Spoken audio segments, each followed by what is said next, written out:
Mesdames et messieurs, bonjour. Voici les titres de l'actualité. Expedia devant le tribunal pour pratiques trompeuses. Le jugement sera rendu en octobre prochain.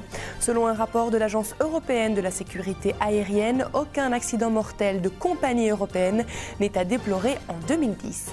L'Office du tourisme Bruxelles-Wallonie joue l'humour pour sa campagne à Paris et trafic en forte hausse pour Montenegro Airlines en France, mais aussi en Belgique.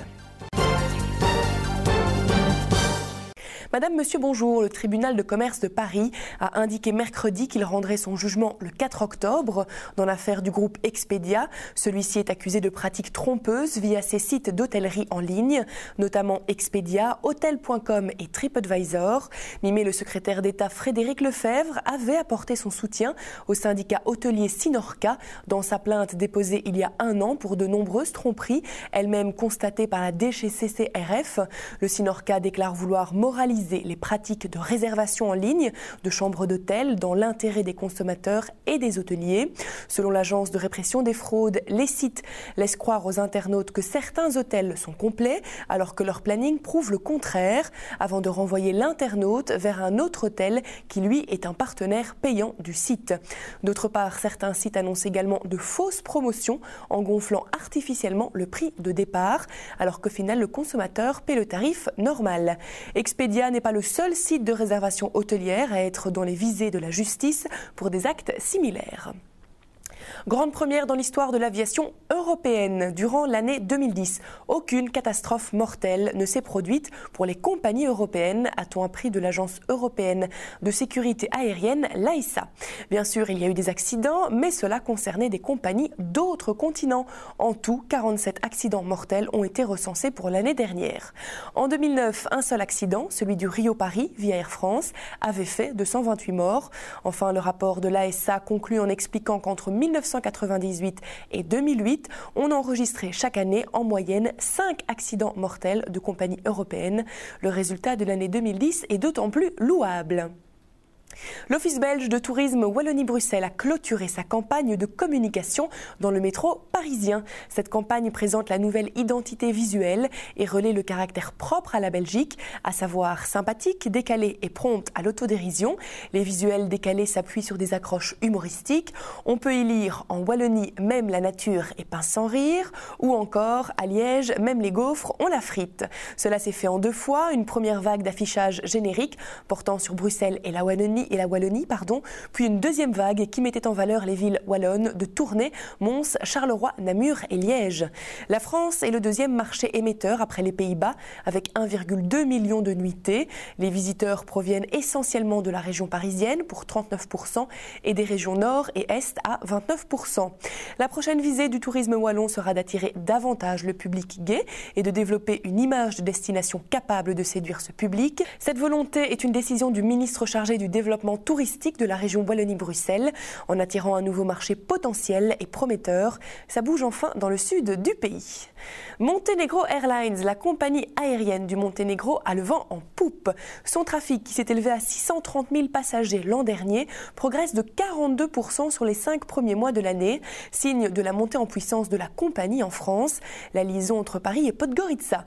Pour développer Montenegro Airlines, son président Zoran Đurišić mise sur le tourisme qui a attiré 1,27 million de personnes en 2010 et généré 640 millions de recettes pour ce petit pays des Balkans, avec les projets en cours de développement dans les domaines de l'hôtellerie, des stations touristiques et des marinas. Un tiers des Monténégrins devraient ainsi travailler dans le secteur du tourisme à l'horizon 2020. Les Français représentent la première clientèle touristique internationale avec plus de 40 000 visiteurs l'an dernier et l'Office du tourisme espère dépasser le nombre de 60 000 Français en 2011. La destination figure ainsi dans les productions de plus en plus de voyagistes français en attendant l'arrivée de Thomas Cook pour la saison 2012. En Belgique, le mouvement s'est déclenché nettement plus vite et plus tôt qu'en France. Dès 2002, Jet Air se lançait sur la destination mais s'y est très mal prise pour l'abandonner 2 ans plus tard. C'est alors que Thomas Cook s'est lancé avec le succès que l'on sait avec 2 vols charters par semaine sur l'aéroport de Tivat, sur la côte, permettant un accès rapide aux stations balnéaires, contrairement à l'aéroport de Podgorica. Montenegro Airlines a également ouvert une toute nouvelle ligne 2 fois par semaine entre Bruxelles et la capitale monténégrine, et ce depuis le mois de juin. Une success story amplement justifiée. Et si on pouvait retrouver notre plaisir d'enfance à partir de 25 € seulement? C'est en tout cas la question qu'Isabelle R, une jeune madrilène, s'est posée avant d'ouvrir un spa hors du commun où les gens y vont pour se faire chatouiller. Cette idée remonte à son enfance lorsque son père la chatouillait doucement avant de s'endormir. Avec l'aide de 2 spécialistes, elle se lance dans ce projet où votre stress sera apaisé grâce à de légères chatouilles. Rassurez-vous, il ne s'agit pas de chatouilles qui ressemblent à de la torture, mais de délicats effleurements sur la peau, du bout des doigts ou avec une plume qui relaxe le client.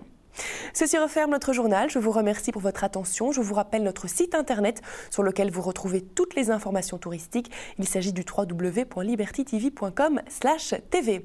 À présent, je vous laisse sur de magnifiques images des îles Galapagos. Excellent week-end et belle évasion sur Liberty TV.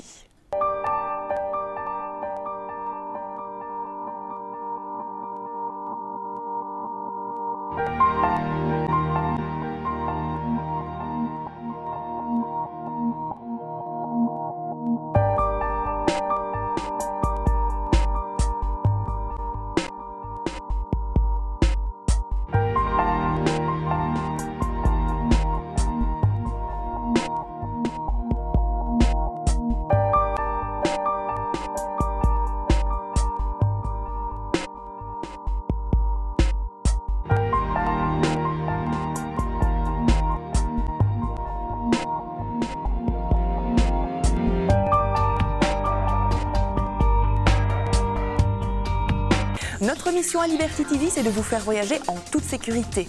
Pour cela, notre chaîne vous propose chaque jour, entre 11 et 23 h, un journal télévisé du tourisme qui vous informe de toute l'actualité touristique des 4 coins de la planète, de l'Asie à l'Europe, en passant par l'Amérique ou encore l'Afrique, des catastrophes naturelles aux perturbations aux aéroports, mais aussi des événements et fêtes à ne pas manquer. Notre journal vous donnera les informations essentielles. Mais ce n'est pas tout, l'actualité touristique, c'est aussi 24 h sur 24, 7 jours sur 7, sur notre site internet libertytv.com/tv, actualité belge, française ou internationale, la météo, l'image du jour, tout un contenu pour mieux vous informer.